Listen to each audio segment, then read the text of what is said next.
We open on Mark's mom, Debbie, the day after she confronted Nolan. Nolan is the superhero Omni-Man, and so Debbie and Cecil, the leader of the GTA, have been trying to figure out what happened to them. Debbie found the bloody suit that Nolan was wearing on the day of the murders, and thanks to the help of Art, a super suit expert, she was able to find out that the blood belonged to the Guardians of the Globe. Meanwhile, Mark is driving back home with William, his best friend, and Amber, his girlfriend. There's a tense silence between them, because Amber is upset with Mark for constantly being flaky and coming up with excuses. William drops her off at her house and Mark follows her, thinking he still has a chance at fixing their relationship. He finally decides to reveal to her that he is the superhero Invincible. However, Amber doesn't have the reaction he expected. She tells him that she already figured out he was a superhero, but that this is no excuse to lie to her and generally be a jerk. She refuses to forgive him, implying that this is their breakup. Debbie has been refusing to hear any kind of explanation from Nolan. He left the house in a fit of rage, leaving her alone, but not for long. Cecil teleports her to the GTA headquarters to keep her safe. The Mauler twins have finished creating the body robot requested from them. They're supervillains, brilliant scientists who specialize in duplicating bodies and transferring consciousness. Robot freed them from prison to ask for their help with a project, which we know very little about so far. We saw him steal a sample of Rex Splod's blood a few episodes earlier. The robot shows up at the Mauler's warehouse. He brought with him his real human form, a severely deformed human kept alive inside a liquid tube.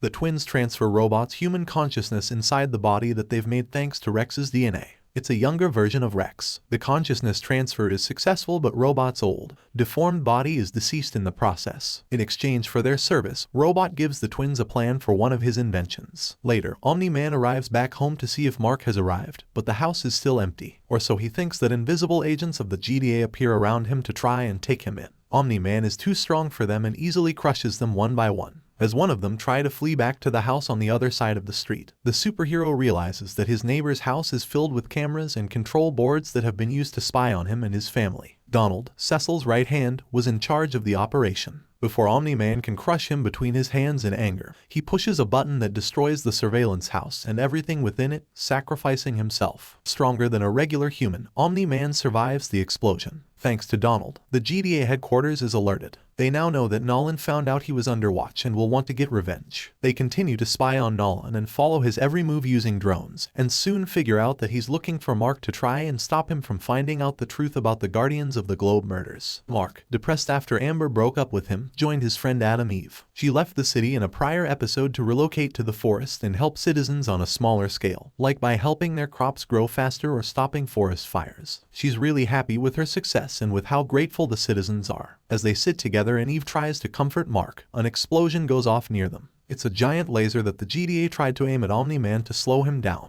Eve decides to go check it out to see if they can help, despite Mark's reluctance. He's so disheartened by what happened with Amber that he's not sure if he still wants to be a superhero or not. Now in his new human body, Robot returns to the new Guardians of the Globe headquarters. The team has been in a celebratory mood after Monster Girl successfully recovered from serious battle wounds and arrived back at the headquarters. Expecting a warm welcome, Robot realizes that the team is weirded out by his new appearance and the length he went to get a new body, especially the fact that he stole some of Rex's blood and DNA. He now looks like a younger version of Rex, which is hard for him to accept. Monster Girl understands that he did all of this out of love for her, so that he could be a human like her and help her find a cure for her curse. After the laser failed to slow down Omni-Man, the GTA continues to try everything they can to stop him. They end up sending an enormous kaiju with tentacles after him, which Omni-Man originally fought to save the city a few months ago. They've kept the kaiju unconscious until now but made modifications to it so that it would be more powerful against Omni-Man. Back to the Mauler twins' secret warehouse, they've used the plans Robot brought to them to bring back to life one of the deceased Guardians of the Globe, the Immortal. As his name suggests, he's supposed to be impossible to eliminate, except if his head is chopped off. The twins have dug up his body and head and pieced him back together, Frankenstein style, and are now trying to bring him back but with an electric collar around his neck, supposed to let them take control of the superhero. Seeing his life flash before his eyes before he wakes up, the Immortal is so enraged by his last memory of Omni-Man taking out his whole team, that he tears off the dysfunctional collar the Mauler twins made and flies away with one thought in mind: destroy Omni-Man.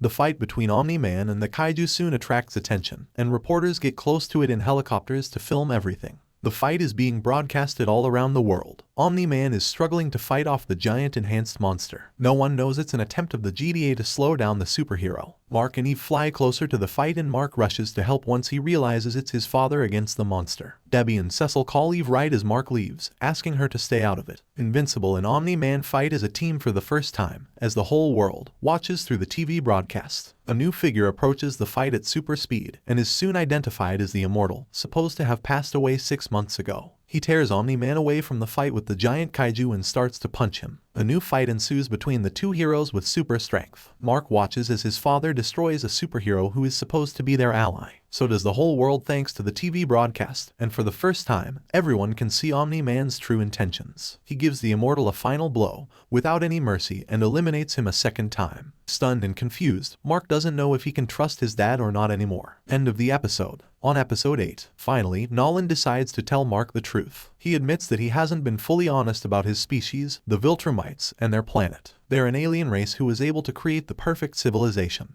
because they've always gotten rid of any Viltrumite who wasn't strong enough. This cut out more than half of their population, but as a result, they became one of the most powerful civilizations in space and were able to expand and take over many planets. As they kept expanding, they spread thin across the galaxy and eventually slowed down their growth. Their next mission became to send their most trustworthy officers each to a different weaker planet, with the goal of weakening it even more so that once the Viltrumites come in for space conquest, the planet is forced to submit. Nolan was sent to Earth, and his mission has always been to stay loyal to the Viltrumites and prepare the Earth for future capture. He eliminated the Guardians of the Globe so that they wouldn't be here to stop the invasion. He offers Mark the possibility to team up with him and help him prepare the Earth for invasion. According to him, it would be better for humans to be under Viltrumite control. Their technology would advance faster and they would evolve to become much stronger. But even though Mark is half Viltrumite, he's spent his whole life on Earth, being raised amongst humans. He can't imagine himself letting the Viltrumites invade Earth, and eliminates everyone he holds dear. The conversation is being transmitted through the drones of the GDA,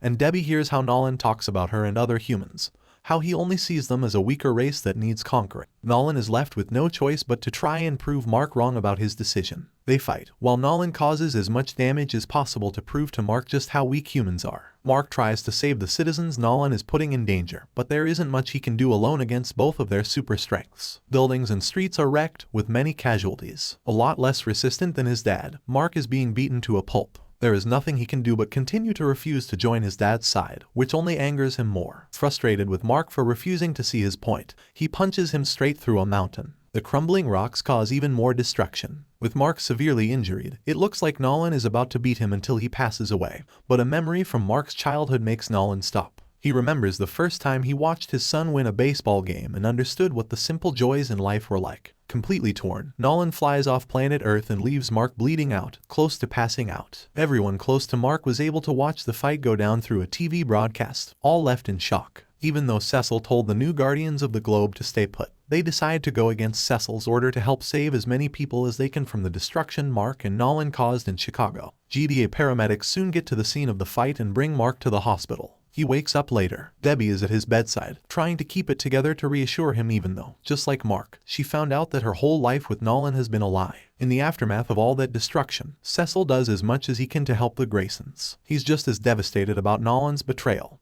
but as the leader of the GDA, he has to take difficult decisions to help the greater good. To protect Nolan's superhero identity and let Mark and Debbie grieve far away from the medias, Nolan Grayson has been declared deceased. He tells Debbie that if she needs help with anything, he'll be here for them. Back from downtown, exhausted, the new Guardians of the Globe go back to their HQ and take in the situation. Their superhero lives have been changed forever by Omni-Man's betrayal and the destruction he caused. For the first time, they comfort and help out each other, and Black Samson is satisfied to realize they're finally a real team. It takes Mark 2 full weeks to recover. As he's about to be sent home, Cecil walks into his hospital room to talk to him. Now that Omni-Man has disappeared from Earth, they need someone else to fill his place and protect the Earth. Mark doesn't know what to say. He thinks he needs more time to process everything that happened. He's not even sure he still wants to be a superhero. For once, Cecil is understanding and decides it may have been too early to offer him the position. Mark gets home with Debbie. It's eerily quiet without Nolan's presence. Debbie walks upstairs to be alone for a bit,